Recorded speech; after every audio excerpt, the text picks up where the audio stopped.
Hello, Cleaning Nation. So good to be with you once again. Welcome to the place to get everything you need to have the cleaning company that you've always wanted, the cleaning company that you deserve. If you would like to be a guest on the show, if you've got questions for me personally, or you want to hire me to speak at your next event, all of these things can be managed through our producer, Natalie, and you can contact her at nat@growmycleaningcompany.com. Of course, you can also give us a call, 480-648-5149. Our favorite thing in the world is hearing from you, Cleaning Nation. Today, we are chatting with Randolph Wallace from Lisetn Commercial Cleaning Services. Lisetn Commercial has been serving the South Florida area with complete property management services for a year. If you want to reach out to Randolph, you can get a hold of him at www.lightningcommercialcleaningservices.com. Randolph, welcome to the show. Thank you. I appreciate it. Glad to have you, my friend. So tell me a little bit about how you wandered into our quirky little business. Well, I've subcontracted for several years for a company and pretty much doing exterior building cleaning, property maintenance, and just wanted to do the administrative part for myself and start my own company. Okay, so that happened about a year ago. Same thing that I love. So you struck out on your own about a year ago? Correct. Awesome. And so South Florida, is that where you're born and raised, or are you new there? Because that's a great area for the for commercial cleaning services. Born and raised. Oh, beautiful. So we got a native guy. That's great. You probably know a couple people having lived there your whole life. And you started subcontracting. So someone else got the contracts, did the billing, and paid you a portion, and you did all the work. Correct. And eventually it sounds like you said, you know what? I can get my own contracts. I don't need to pay them a piece. And here you are. Pretty much. All right, beautiful, man. Well, let's jump right in. How can I help you today? What's going on in your business that I can give you some love? Well, like I said, my company, we are complete all-in-one property maintenance company, and we pretty much focus on exterior building cleaning. And we're pretty much, we want to transition into more of the interior janitorial cleaning of, offices, medical places, daycares, et cetera. And, we're just having little difficulties with that because I don't know how to go about it really. But we provide the exterior cleaning for, companies, but we don't know how to get inside. All right. Well, I'm going to give you some really good news. A couple bits of good news. First of all, not just for you, Randolph, but for Cleaning Nation as well. We have, we've probably done at least 20 episodes in one way or another on getting contracts, whether it be commercial cleaning contracts, residential, just how to acquire customers. I will make sure we put in the show notes page a link to that playlist. So once you listen to this podcast or watch this video, you can check out all the other ones and kind of start getting a picture of what this whole thing looks like. That said, you are in a fantastic spot in that most of the people I help and work with have no relationship with the people, and you're already on step 3. So the first step is to kind of identify who you want, what their title is, where they are, right? A lot of times there's a lot of employees and you don't know, you don't even know who to talk to, right? What's the name of the person within the company that makes those decisions? So if you're already working with the exterior maintenance, the person that does that probably does the interior maintenance. So that box is checked for you. The second thing is to build a relationship so they know, like, and trust you. Guess what? If you are already doing a good job on the exterior maintenance, that box is checked. And if you're not, I can't help you get them to do more work, right? Step 1 is you got to make sure that they love you, and I'm sure that they do in the work that you do. Yeah. So you're already, I'm proud to tell you, you're 80% of the way there, my friend. You're like, hey, how do I get across the finish line? I ran 90% of this marathon. Just help me get that last mile. My pleasure, buddy. Exactly. I can help you do that all day long. And before any of the rest of you, Cleaning Nation, check out and kind of think to yourself, well, that's not me. I'm not in that situation. Think it through a little bit. This works in reverse. If you are already doing the interior cleaning for a commercial building and you would like to do their floor work or their carpets or their windows or their power washing or small handyman stuff. And I'm not saying that you should. If you listen to the show, you know I'm a big fan and promoter of niching and being very specific on what you do. But once you kind of master that niche, one of the best ways, instead of going to another niche, of growing your business is expanding the business that you do with the customers that you have. So all that to say, if you're listening and going, well, I'm not in Randolph's situation, I already have a bunch of janitorial contracts, this isn't for me. Au contraire, if the best way for you to grow is to get more business out of the customers that you already have, Randall's going outside in, you can go inside out. So the concepts that we're going to talk about really are for people that say, hey, I'd like to grow my business and I'd like to cheat and just go, like Randolph, and just do the last step, right? I'm going to leverage the first step that I already know who this person is. I already like them. They know me. They like me. They trust me. We have a working relationship. Instead of going to try and get money from a new customer, I'm just going to deepen and enrich my relationship with this customer. Any questions so far, Randolph? No, you're pretty much right on the spot with it. All right, I talk real fast, so I apologize if good news is we record this, so you can always go back and hit the rewind button and go again.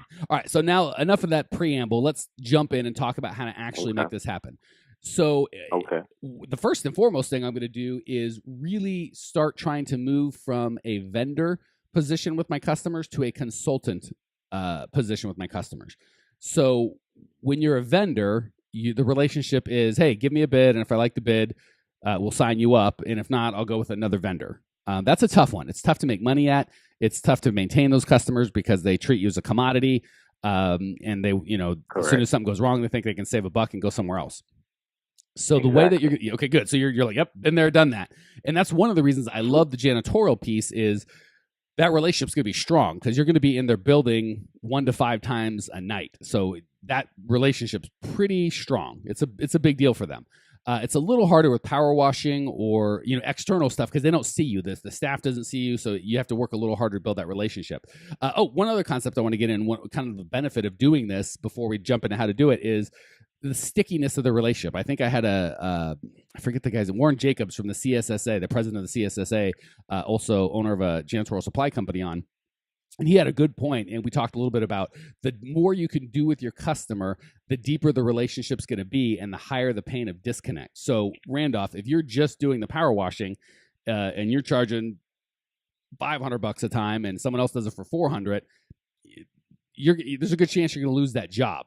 But if you're doing the power washing and you're also doing their sanitary supplies, their paper, their toilet paper, their soaps, all that sort of stuff, and you're doing their janitorial services, and you're changing the lights when they go out, and you're doing their floors and their carpets, all of a sudden, if someone can save $400 on the power wash or a couple $100 on the power washing, it's like, well, we've got this whole thing with, see, the pain of disconnect for them is high, right? For them to switch you out as Randolph the power washer, very easy.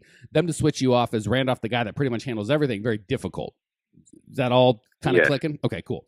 So I do like deepening the relationship. The one caveat is you got to make sure you only do what you can do. So what we don't want is, well, I don't really know how to do light painting and handiwork and rebuild engines, but that's what they want, so we'll do it. And then you do a terrible job and end up losing all of it because now the pain of disconnect's low, right? Because you're just frustrating them in 5 areas of their lives instead of just one area of their life. So the caveat is make sure you only grow as fast as you can do competently. And I'm not saying at all, Randolph, that you're not. I'm sure I know you're doing. But for Clean Nation out there, make sure that you, as you add these services, you only add them at the rate that you can do them well. Like I said with Randolph, first step 1 is make sure they know, like, and trust you. If they don't like you and you're doing a bad job, let's not move on to step 2 and try to deepen the relationship. Let's fix what we got. Okay. Now that we understand the benefits of kind of cross-selling and the pain of disconnect and how we only want to grow as fast as we can, let's talk about how to actually do that. I started with, let's move from a vendor relationship, which is weak and not a lot of profit, into a consultant relationship, which is more profitable and a lot stronger. The way that you're going to do that is with education, information, and relationship. So instead of, hey, let me bid because I can save you a couple bucks, that is a great way to start on the wrong path and attract the wrong customer, right? You're going to attract price shoppers that he saves a nickel with you, and then the next guy saves another nickel, and he just keeps switching, and he's not really looking for a solution to his problem. He's just looking to save a nickel, which is not who you want. So the way that we make that transition, and I'm going to give you two ways. The reason I'm kind of giving you all this extra stuff, Randolph, is because your job is so easy. If they already know, like, and trust you, it's really easy. So what you want to do is, and I'll tell you how this works for you, and I think I've talked about this in another podcast, is I use my iceberg analogy, which I've used in some speeches I've given, where I ask who do you want to work with, Randolph? There's 2 places that you can kind of put your line in the water for fishing. You can be in the place where there's one customer or one prospective customer and 100 service providers out there trying to get his business. That's what I call the top of the water, above the iceberg. And if I had my cool little picture here, it'd be amazing. Maybe I'll put it up on for all you video folks. On the bottom of the water, the much larger piece of the iceberg, it's reversed. There's hundreds of prospective customers out there, and you're the only one talking to them. Which, can you see where there'd be value perhaps in being in the second scenario where there's lots of customers and just you going for their business as opposed to one customer and everybody going for their business? Yes. Okay, cool. So you're like, yeah, of course I want that, dummy. How do I get there? Let's talk about that. Exactly. Thank you for letting me call me a dummy. As opposed, you just thought it. That was very. You were raised right, Randolph. You're a gentleman. It's the holidays. Yeah, we can't call each other dummies around Christmas. Come on, that's terrible. What kind of? We're not Exactly. barbarians. So the way that we do that is first we recognize where each of those are. The top of that iceberg above the water, what we can see with all the people trying to sell that one poor prospect is the one poor prospect that peeked his head above the water and said, hey, we're looking to bid our whatever, fill in the blank, pest control, power washing, windows, janitorial, blah, blah, blah, whatever. We're looking to bid that. And everybody swarms, right? Because they're online and they've kind of given some buying. So everybody jumps in and it becomes a price war. Below the iceberg are all the people that within the next year are going to make that decision. They're going to change janitorial services, power washing services, whatever, but they haven't put their head above water yet. That's beautiful because there's far more. 95% of your customers are down there. And guess what? None, well, I shouldn't say none, depends on what market you're on. Very, very few, if any, of your competitors are there. So you're the only one having that conversation with them. What you're going to do is you're going to start having that conversation before they say, I'm looking to buy janitorial services, I'm looking to buy power washing, I'm looking to buy this, that, or the other, because you'll be the only one doing that. And the way you do that is like we talked about earlier, the education, the coaching, and you're going to start building that relationship as an expert in their field, right? So you're going to, the easiest way to do that is email, right? There's two ways you can do it. You can have an email sequence when anyone signs up for your list. So ideally when on your website, you've got an opportunity right at the top where you know they're your customer's number one pain, and you're going to give them a way to solve that. And you're going to give them a way to solve that in exchange for their email address. So you might say 7 things you got to know before you get screwed by another power washer. And then they give you their email address and you email them a little booklet on 7 things that they have to know, right? You're in this business. You know how bad power washers or janitors or sanitary supplier, you know all the kind of mistakes that they make. And it gives you the opportunity to educate your customer in terms of make sure they've got insurance, make sure that they're bonded, make sure that they show up with picture ID badges and branded T-shirts, make sure that they've got equipment that's good, make sure that they're legal, make sure, you can just go on and on about what they need to look for. And 2 things happen at that point. One, you educate them, and you see that's a consultant type of a role, right? That's not vendors don't do that. Consultants do that. Consultants kind of walk them through the process and make them smarter, more educated buyers. That's the first thing that you do. The second thing that you do is you're conditioning them to buy what you sell, right? Obviously, you're going to tell them best practices, and ideally you're performing best practices. So when you say never hire somebody that doesn't have picture ID, well, of course you dang well better have picture ID, right? And then you can also put in stuff like unique selling propositions. I'm a big fan of 100% satisfaction guarantee. If you're not happy for any reason, we're going to make it right. You put that in there. Make sure that whoever you buy, they've got to have a 100% satisfaction guarantee. And then say, make sure that they can provide entire community services, right? Don't just have a janitor. You want someone that solves your entire problem. And for you, Randolph, that might be a unique selling proposition where no one else can compete with you on that. So you want to educate them for 2 reasons. One, to help them make their buying decision easier and position you as a consultant. And second, to kind of train them to value the things that you offer, right? In that 7 things, guess what's not in there? Check for the lowest price no matter what, because, or if you do, put it sarcastically, check for the price no matter what, because it's okay if you get something stolen or you're not bonded or something gets lit on fire. Sure, save a nickel. So if you want to be funny, you can put that in there. But see how you're training your customers to buy properly, not just for your benefit, although you'll definitely benefit, but also for their benefit. So that's the main way that you start moving from vendor to educator or consultant. Email's a good way to do that. And you can have a sequence. So once you give them that email, once you give them that first 7 steps to do this, or you can even put your pricing, right? That could be part of the thing that they get in exchange for providing email address. Once you have that email address, you can send them emails periodically. And people always say, how often? Well, as long as that's something of value to them, you can email them every day. But it's got to be a value to them, and it's hard to do that every day. So don't annoy them with a bunch of sales talk or crap that they're not interested in. So email as frequently as you want, but there's got to be value, right? You can't just put in pictures of kittens or buy from us or some sort of sales pitch. It's got to actually be giving value for them. So the cool thing is you might write a 5 or 10 email sequence that anytime someone signs up on your website for that, or you add them to that list manually, like if you go to a trade show or you meet somebody, you can just put them on that list. You're going to write, let's say, 10 emails one time.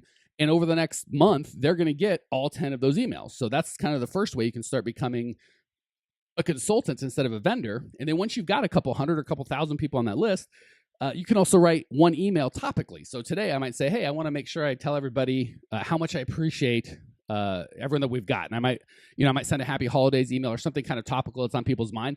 And I write one email, and instead of having to, go person to person, I've got my list of 418 people or however many I've got. I send it out to all of them. So that's how you start that conversation. And again, once you've got, let's call it 1,000 people on that list, if everybody's going to switch once a year, at any given time, you've got 80 or 90 people ready to buy services. And instead of you trying to start that relationship with everybody else right at the last minute, you've already built that relationship. They know, like, and trust you. You're already a consultant.